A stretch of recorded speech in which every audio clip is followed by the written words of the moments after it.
एरिसीबो observatory से radar imaging के द्वारा इस एस्टेरॉयड की पहली तस्वीर खींची गई थी, जिसमें ये पता लगा कि इसकी दिशा हमारी धरती की तरफ है और 2700 बार में से एक बार धरती से टकराने की प्रबल संभावनाएं भी दिखाई दे रही है। और इसी के कारण साइंटिस्टों के लिए इसके ऊपर रिसर्च करना बहुत ही जरूरी हो गया है।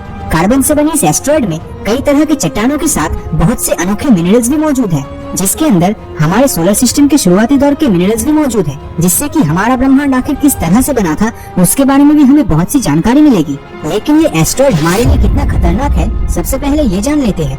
अगर धरती पर एक 30 मीटर के आकार का उल्कापिंड गिरता है तो धरती पर बहुत बड़ी तबाही मच सकती है, क्योंकि 30 मीटर के ही आकार का एक उल्कापिंड 1908 में साइबेरिया में गिरा था और इसने 2000 स्क्वायर किलोमीटर के एरिया को पूरी तरह से तहस नहस कर दिया था। इस तबाही की इंटेंसिटी 30 मेगाटन TNT के बराबर था, जो हिरोशिमा में हुए परमाणु हमले से 250 गुना ज्यादा था। 30 मीटर के बदले अगर एस्टेरॉयड का आकार 100 मीटर के जितना हो तो उससे एक्सप्लोजन 47 मेगाटन के जितना होगा और ये तबाही दुनिया का सबसे खतरनाक hydrogen bomb the jar bomb के बराबर होगा। जी हाँ, आपने सही सुना, द जार बॉम्ब के बराबर होगा। तो जिस जगह ये 100 मीटर वाला एस्टेरॉयड गिरेगा वहाँ एक्सप्लोजन इतना भयानक होगा कि शायद ही वो जगह भविष्य में इंसानों के रहने के लायक रहे। तो अब तक हमें 30 मीटर और 100 मीटर वाले एस्टेरॉयड से क्या हो सकता है ये पता चला है, लेकिन बेनू नाम का ये एस्टेरॉयड आखिर कितना बड़ा है? दरअसल ये एस्टेरॉयड 500 मीटर लंबी है और वजन 78 अरब किलोग्राम के जितनी है और जिससे होने वाला धमाका 800 मेगाटन TNT के बराबर होगा। और ये धमाका सिर्फ कोई देश नहीं बल्कि किसी भी महादेश या कंटिनेंट को खत्म करने की ताकत रखता है।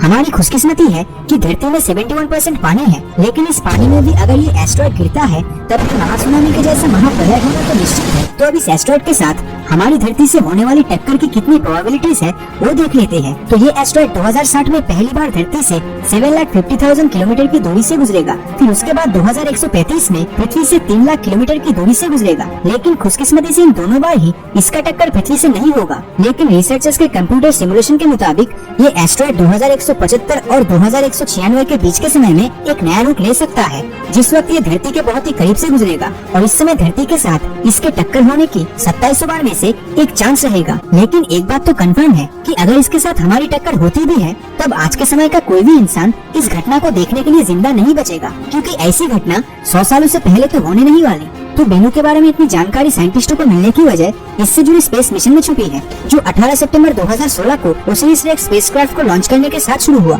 जिस स्पेसक्राफ्ट का मेन मकसद एस्टेरॉयड बेनू में लैंड करके उसके सैंपल्स को इकट्ठा करना और फिर सैंपल्स के साथ धरती पर वापस आना, और इस काम को अंजाम देने में करीबन 7 सालों का समय लगेगा, यानी 24 सितंबर 2023 तक ये मिशन समाप्त होगा। इस मिशन को शुरू हुए 2 सालों से अधिक हो चुका है, जिसमें ओसिरिस ने बेनू के बहुत ही करीब से हमें ये हाई क्वालिटी इमेजेस भेजी। इस मिशन को पूरा करने में 5 खरब 55 अरब और 52 करोड़ रुपए लगे। अब इतना सारा पैसा खर्च करने के पीछे साइंटिस्टों के पास कुछ स्ट्रॉन्ग रीजंस है। पहला, बेनू एस्टेरॉयड के सैंपल से हमें हमारे सौरमंडल की संरचना के बारे में बहुत ही जरूरी जानकारी मिलेगी, जिससे ब्रह्मांड के बहुत से अनसुलझे रहस्यों का खुलासा होगा।